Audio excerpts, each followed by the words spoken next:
రాష్ట్రంలో మ్యాంగో ఈ ఏడాది ఎంత రాబోతుంది, రైతులు ఎలాంటి ప్రాబ్లమ్స్ ఎదుర్కొంటున్నారు మ్యాంగోకి సంబంధించి? ఇప్పుడు మామిడి ఇది జాతీయ ఫలరాజు, కింగ్ ఆఫ్ ది ఫ్రూట్స్ అంటాం. రారాజు జాతీయ ఫలరాజు. మామిడి ఎంత మంచి అరోమా, ఎంత టేస్టు, పచ్చడికి నానా రకాలుగా ఉపయోగపడుతుంది మామిడి. అసలు ఇందు లేడు అందు లేడు, మామిడి అనేది దానికి అన్నిట్లో ఉంటుంది. అది ఎందుకంటే పచ్చిగా ఉన్నప్పుడు పులుపుగా ఉంటుంది, పండినప్పుడు స్వీట్గా ఉంటుంది. దాని బ్రిక్స్ అని అంటాం షుగర్ని కొలిచేటప్పుడు. అది మంచిది. మన రాష్ట్రంలో దాదాపు 3 లక్షల ఎకరాలు ఉంది. 3 లక్షలు ఈసారి మన పూత అంతా 50% సక్సెస్ ఉంది. ఎందుకంటే రాలిపోవటం అనేది సహజం. పిందె రాలి మేల్ ఫ్లవర్స్ ఎక్కువ ఉంటాయి. ఇది పరపరాగ సంపర్కం, బైసెక్షువల్ ఫ్లవర్స్ పరపరాగ సంపర్కం కాబట్టి 1,00,000 పూలకు 100 కాయలు లెక్క వేసుకోవచ్చు. పూసిన పూత అంతా ఉండదు. 30 ఆకులు ఒక కాయ ఇస్తుంది. పుష్ప విన్యాసం అంటాం. ఆ పుష్ప విన్యాసము అంతా కాయలు కాయదు, కొన్ని గుత్తులు కాయ 2 లేక 3, 4 కాయలు కాస్తాయి. అవి కూడా కొన్ని వెరైటీస్. బంగేనపల్లి సింగిల్ కాయ కాస్తుంది. అంతా సింగిల్ కాయ అంటే 30 ఆకులు ఉండి ఒక కాయని ఇస్తుంది. అంటే ఇవన్నీ క్రియ జరిపి పిండి పదార్థాన్ని సప్లై చేస్తుంది. ఇది మామిడిలో ఇప్పుడు ఉన్న పరిస్థితిలో మార్చి వచ్చింది. అప్పుడు ఏమైంది, ఏదైతే టెంపరేచరు మనకు డిసెంబర్లో పూత వచ్చిందో, డిసెంబరు ఇది పూత కాడి నుంచి కాయ వరకు 4.5 నెలలు పడుతుంది. 120 డేస్ పడుతుంది కాయ వచ్చి. డిసెంబర్లో పూత వచ్చింది, జనవరిలో పిందె కట్టింది. తర్వాత జనవరిలో పూత వచ్చింది, టెంపరేచర్ ఎక్కువ అయ్యే కొద్దీ రాలిపోద్ది, షెడ్డింగ్ అయిపోద్ది. ఏదైతే పూత వచ్చిందో అంటే మొగ్గ ఇచ్చుకోవడానికి మల్టీకే స్ప్రే చేయాలి.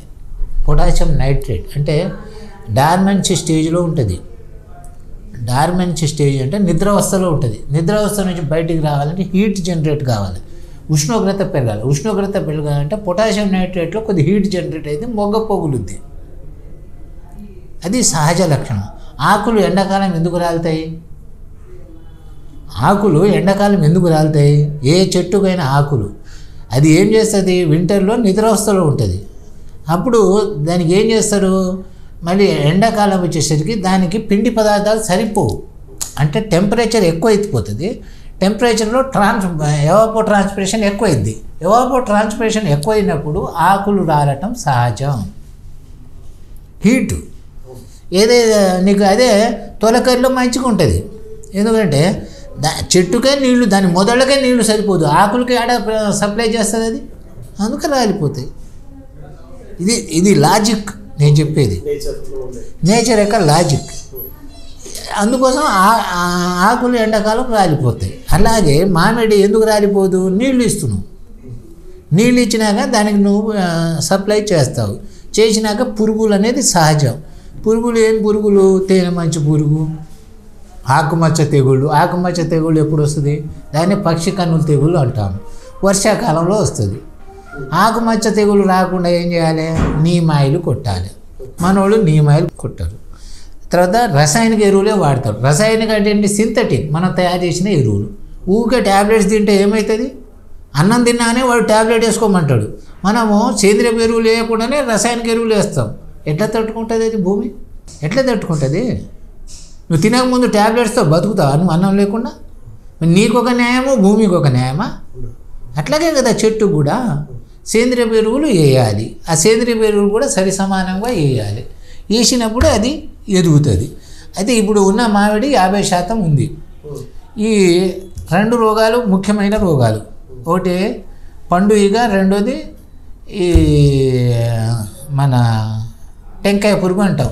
దాన్ని ఏమంటామంటే టెంకాయ పురుగు, ముడ్డిపుచ్చు పురుగు అంటాం. అయితే ఈ ముడ్డిపుచ్చు పురుగు అంటే లోపల నల్లగా అవుతుంది.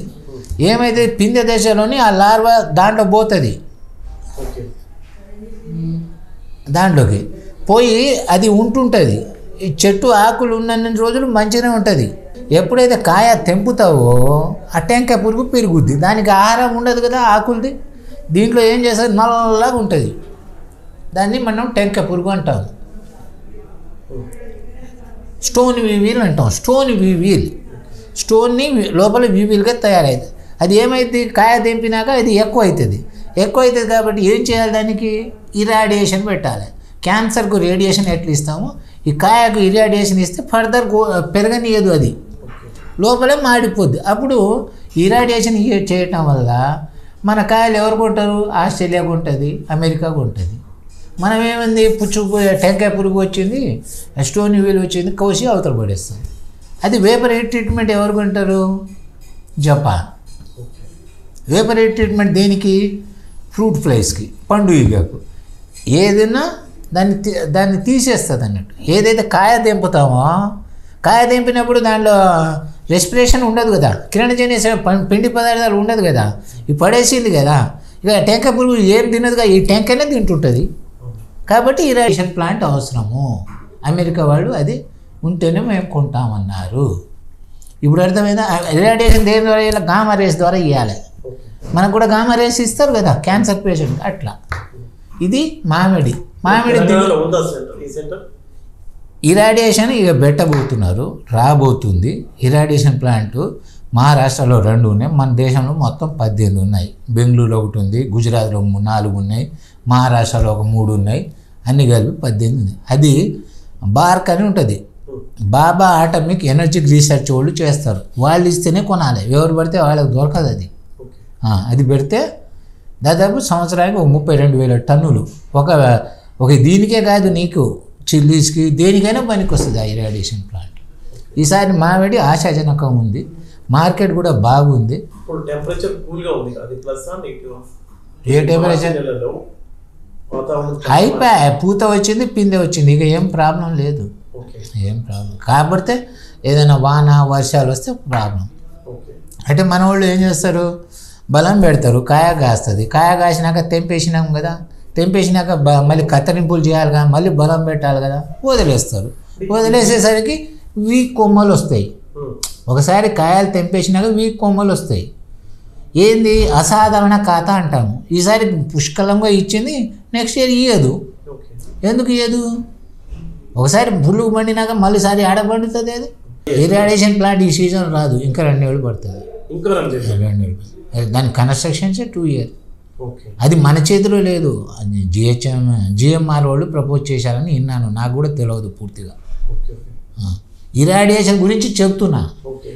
మన మామిడికాయలు అక్కడ ఎక్స్పోర్టర్ తీసుకుపోయి ఇరాడియేషన్ చేసుకుని ఎక్స్పోర్ట్ చేస్తున్నారు. ఆ ఇరాడియేషన్ చేయట్లేదని కాదు, ఎక్స్పోర్టర్స్ వచ్చి తెలంగాణ మామిడికాయలే ఎక్కువ పోతున్నాయి ఎక్స్పోర్ట్. ఇంత పెద్ద దేశంలో ఎక్స్పోర్ట్ అయ్యేది 49,000 మెట్రిక్ టన్నులే. ఈ ఇరాడియేషన్ ప్లాంట్స్ ఎక్స్పోర్ట్ ఫెసిలిటీస్ లేక రాబో కాలంలో ఇది ఎక్స్పోర్ట్ మీద, ఇప్పుడు మాకు MIDHలో 30% 40% ఎక్స్పోర్ట్స్కి ఇన్ఫ్రాస్ట్రక్చర్ మీదనే పెట్టమన్నారు. కాబట్టి ఎక్స్పోర్ట్ ఇన్ఫ్రాస్ట్రక్చర్ ఇప్పుడు పెంచుతున్నాం. ఏపీఓ మాది కాదండి, ఏపీఓ నబార్డు. ఆ 10,000 ఏపీఓలో ఇంప్లిమెంటింగ్ ఏజెన్సీస్ ఉన్నాయి. నబార్డు ద్వారా మళ్ళీ లోపల పాపి అని ఉంటుంది, పాపి POP పార్టిసిపేటింగ్ ఇన్స్టిట్యూషన్స్ అన్నీ ఉంటాయి, వాళ్ళ ద్వారా అవుతుంది. తర్వాత NCDC ఉంటుంది, national cooperative corporation development corporation, వాళ్ళు చేస్తారు. ఇంప్లిమెంటింగ్ ఏజెన్సీ మాది కాదు. ఆల్ఫాన్సో మహారాష్ట్ర, అఫూస్ ఆల్ఫాన్సో అని అఫూస్. ఎందుకు లేదు, హిమాయత్కి బాగానే ఉంటుంది. హిమాయత్ అరోమా ఎంత మంచిగా ఉంటుంది, సువాసన, రుచి ఎంత బాగుంటుంది, ఫ్లేవరు. అందుకే ఇమాం పసంద్ అన్నారు. తెలంగాణ సిగ్నేచర్ అది. దిగుబడి తక్కువ, రేట్ ఎక్కువ. Early varieties, medium varieties, late వెరైటీస్లో మల్గో అవి వస్తాయి, చౌషా, లంగ్రా అవి వస్తాయి. ఎర్లీ వెరైటీస్లో అన్నీ వస్తాయి, కేసర్ వస్తుంది, ఆల్ఫాన్సో వస్తుంది. మన బెనిషాన్ని బాదామి అంటారు ఆంధ్ర, నార్త్ ఇండియాలో. ఆల్ఫాన్సోని అపూసా అంటారు. కేసర్ కూడా ఉంది బాగానే. హిమాయత్ పాపులరే, వేసేది తక్కువ. హిమాయత్కి డిమాండ్ 1000 రూపాయలు కేజీ పోతుంది, ఒక్కోసారి 500 కేజీ పోతుంది. మరి కేజీకి దూకేది 2 కాయలే, 1 కాయ కూడా దూకొచ్చు. అది సరిపోతుంది, ఎక్కువ ఎవరు కొంటారు అంత కాస్ట్లీ. మనం అంత కాస్ట్లీ కొని తినేటోళ్ళు ఉన్నామా? మన దగ్గర బంగనపల్లి చాలు మనకు. 90 రూపాయలు కేజీ వస్తుంది బెంగన్పల్లి. మామిడి ఈసారి బాగుందండి, దాంట్లో ఏం సందేహం లేదు, మంచిగా ఉంది. మామిడిలో చేయవలసిన పనులు అయితే చేస్తున్నారు. ప్రూనింగ్ అయితే చేయాలి, కత్తిరింపులు చేయాలి. కత్తిరింపులు చేయకపోతే పురుగులు ఎక్కువ వస్తాయి.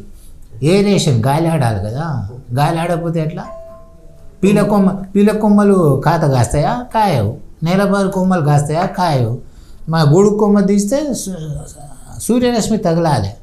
ఇప్పుడు మ్యాంగో ఫ్రూట్ కవర్స్ కట్టిర్రు, ఫ్రూట్ కవర్స్ కూడా తెంపే ముందు ఒక 48 అవర్స్ ముందు తీసేయాలి. సన్ రైజ్ ఎండ తగలటం వల్ల కాయ షైనింగ్ వస్తుంది. మరీ ఎక్కువ రోజులు తీసేవద్దు, 10 రోజుల ముందు తీసేవద్దు, చూడాలి. ఆ కవర్ ఇప్పి భుజాలు ఉన్నాయిగా, భుజాలు పైకి రావాలి. లెంటిసెల్స్ అంటాం, అంటే లెంటిసెల్స్ అంటే చుక్కలు చుక్కలుగా కనబడతాయి. ఆ లెంటిసెల్స్ కనబడంగానే ఉబ్బగానే కాయ పండుకు వస్తుందని అర్థం. ఆ భుజాలు ఉంది కదా, ఈ తోడు మీద దగ్గర భుజాలు పైకి రావాలి. ఈ కాడ లోపల పోవాలి, భుజాలు పైకి వచ్చిందంటే అది కొద్ది పండుగ వచ్చిందని అర్థం. హార్టికల్చర్ డిపార్ట్మెంట్ ఎలాంటి హెల్ప్ చేస్తుందండి మామిడి రైతులకు? ఈసారి కవర్లు 20 లక్షల కవర్లు సప్లై చేసినాం, ఫ్రూట్ కవర్స్. మన ఉమ్మడి మహబూబ్నగర్ జిల్లాలో 20 లక్షల ఫ్రూట్ కవర్స్, దాదాపు ఒక 15,000 టన్నులకు ఈసారి ఎక్స్పోర్ట్ చేయాలని ఉంది. ఎక్స్పోర్ట్ చేస్తాము. ఎక్స్పోర్ట్ నానా రకాల ఎక్స్పోర్ట్ జరుగుతుంది. మనకు మిడిల్ ఈస్ట్ కంట్రీస్కి పోతుంది, ఫ్రెష్ అయిపోతాయి. తర్వాత బాంబే నుంచి పోతాయి. ఇక్కడ నుంచి ట్రక్ తీసుకుపోతాడు, అక్కడ ఇరాడియేషన్ చేసుకుంటాడు, అమ్ముతాడు. మహారాష్ట్రలో బంగన్పల్లి తక్కువ, ఇక్కడ మన మామిడికాయ అక్కడ అమ్ముతుంది, వాళ్ళకి రెవెన్యూ. అందుకే మనం త్వరలో ఒక గవర్నమెంట్ దృష్టిలో ఉంది, ప్రభుత్వం దృష్టిలో వాళ్ళు చేయాలని ఉంది.